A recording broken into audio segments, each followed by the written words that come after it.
One of the people I'm sure that you've read or have seen interviewed or listened to on network television or radio or newspapers is a fellow by the name of Art Buchwald or Buchwald. I have to ask you, is it Buchwald or Buchwald, Art? What is it? Buchwald. That's what I've said. Okay. In Germany, it's Buchwald. Okay, I've heard it both ways, and I thought Buchwald was correct, but I don't pay too much attention to that stuff. okay, you're gonna be in our town. By the way, Art is a Pulitzer Prize winner. Do you pay attention to that, don't you?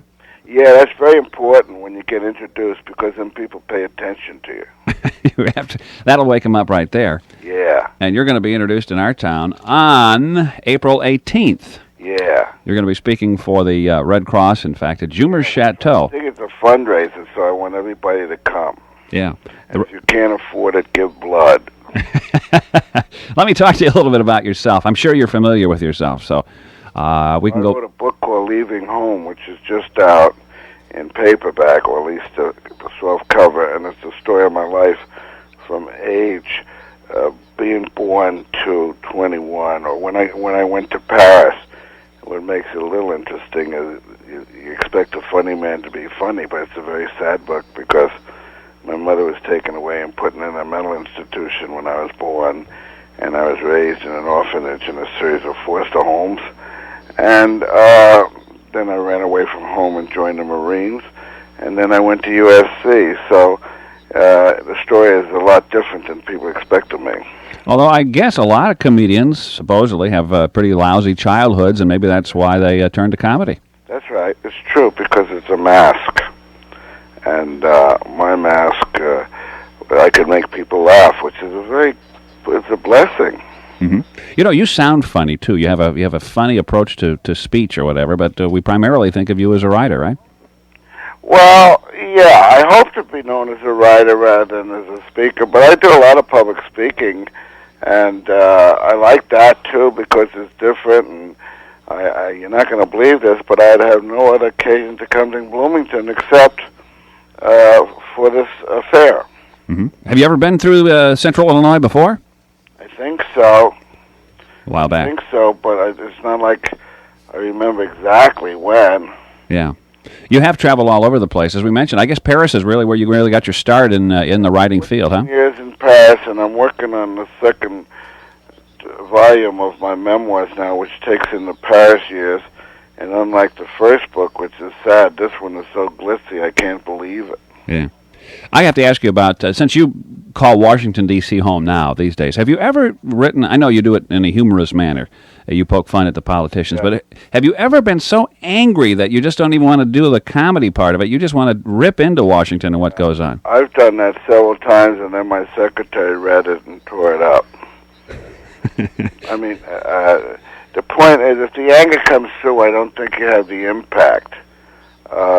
Yes, of course I get angry all the time. I get angry at something, I don't know where you people are on it, but this idea of guns and concealed weapons and trying to revoke the Brady Law, things like that, that gets me very angry because in the urban areas, we are just killing each other, and there's no excuse for it. And the NRA is supporting politicians to make sure that we do it. Okay. Yeah, I think a lot of people would say wherever the money... I used to think that a lot of laws and ideas came about because they were good, but it seems to me, maybe as I'm getting older, I keep thinking, where was the money to be made in here? Why was this law made? And you look and see who made the money, and that's why it got pointed out or made like it did. Do you agree with that? Are you talking about the gun control? Well, almost anything. Maybe I'm just too cynical. You know, nobody wants government, and nobody wants government on their back. But then you have a plane crash, and I'm going to be flying out on an airplane to your place, and I want to make damn sure that plane is okay to fly. Mm-hmm. So I want the government for that. And then when the water is poisoned, I want the government to make sure my water's clean. So everybody has a reason they want the government off their backs, but at the same time, without a federal government, it's pretty hard to protect yourself. Right, as long as they're doing the job. If they're taking the money and not doing the job. Not doing the job. I don't know what good laws are and what bad laws are, but I do know that as far as guns are concerned, it's a cancer. Yeah. I know where you people are, it's not a cancer, but where I am, it is a cancer. Well, in Washington, I guess that's one of the most crime-ridden cities in the world, isn't it? Well, yeah, but that is moving out. You know, when people think of the cities as being the bad places, everything that happens in the cities eventually goes to the suburbs and then further out.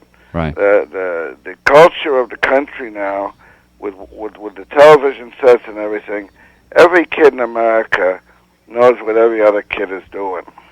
We're talking with Art Buchwald about his appearance in Bloomington Normal. He will be here on April 18th at Jumer Chateau. I would like to break for just a commercial, and I want to come back and ask you about an incident that happened last week with Senator D'Amato. Yeah. We'll talk about that in just a second. Yeah. We're back with Art Buchwald, who will be in town on April 18th. He's being brought to town by the Red Cross. The Red Cross, of course, brought Charles Kuralt last year. This year it's Art Buchwald. And you can get tickets for that by calling the Red Cross office at 662-0500. Art Buchwald, it's a pleasure to talk with you. I've enjoyed your work over the years. One thing, at the lecture, I'm going to tell people stuff I'm not allowed to tell them. Oh, really? Yeah, they're going to get an earful. I want to tell you. I want to ask you something. Were you upset with Senator D'Amato like everybody else was? I don't get upset with those people because they give me columns. I mean, I'm not upset with Gingrich. I'm not upset with Jesse Helms. These are all people that I feed after, and Gingrich is going to make me a very rich man. Well, you know, I listened to D'Amato. I'd heard about what had happened, and I saw a little bit of the coverage on TV. And I know the Japanese Americans were upset, but I have to step back and say, wait a minute. He didn't attack the Japanese Americans. He was attacking Judge Ito about how long the court was taking, how long this whole process was taking. People are very sensitive. If you had done an Italian accent with D'Amato, he would have gotten pretty mad at that if you had given him an Italian accent, because Ito doesn't talk that way. No, he really doesn't. I had to be very honest with you. D'Amato also makes me a very rich man, so I love all the dumb things he does. And I consider him a very dumb man. Okay. Can I say that? I guess you can. Thanks a lot. But what I was going to say... I like Senator Simon. He's a good guy. Yeah. Years ago, though, when you go back to the 50s, if you look at radio, there was a character called Mr. Kitzel on the Jack Benny Show who had a wonderful Yiddish accent. Yeah.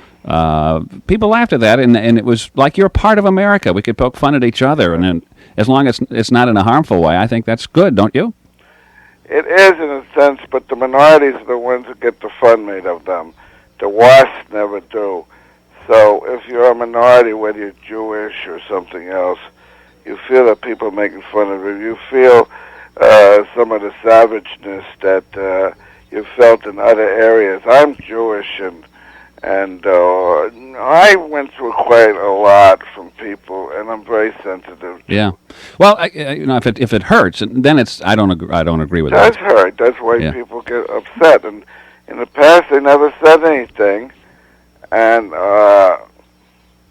D'Amato is a silly man. I think if somebody else said it. I mean, he's a very silly man, so he got his comeuppance, and that's great for me because I got a column out of it. Okay. Are there any other events that are really focusing your attention? How long, for instance, how long does it take you to do a column? And if something doesn't happen... 45 minutes, 50 minutes. They write themselves now. It's so easy to do. I guess the thing that's taken everybody's attention is the O.J. Simpson trial, and we're all focused on that. So I have been writing pieces on that, not necessarily on O.J., his guilt or innocence, but the idea that I interviewed the only lawyer in America who hadn't been on television as an expert for one of the networks. And that was very exciting. Well, I bet. There must have been a reason he wasn't called. He's the one with the scruples, or what? My next column, which I wrote, is I have a friend of mine who's scared silly because his high school daughter is in love with Cato, and he doesn't know what to do about it because she wants to invite Cato up to be his house guest this summer. I'm afraid everybody's going to get that Cato haircut, and that's what bothers me. The girls are crazy about him, and he's got that nice grungy look that the kids go for these days.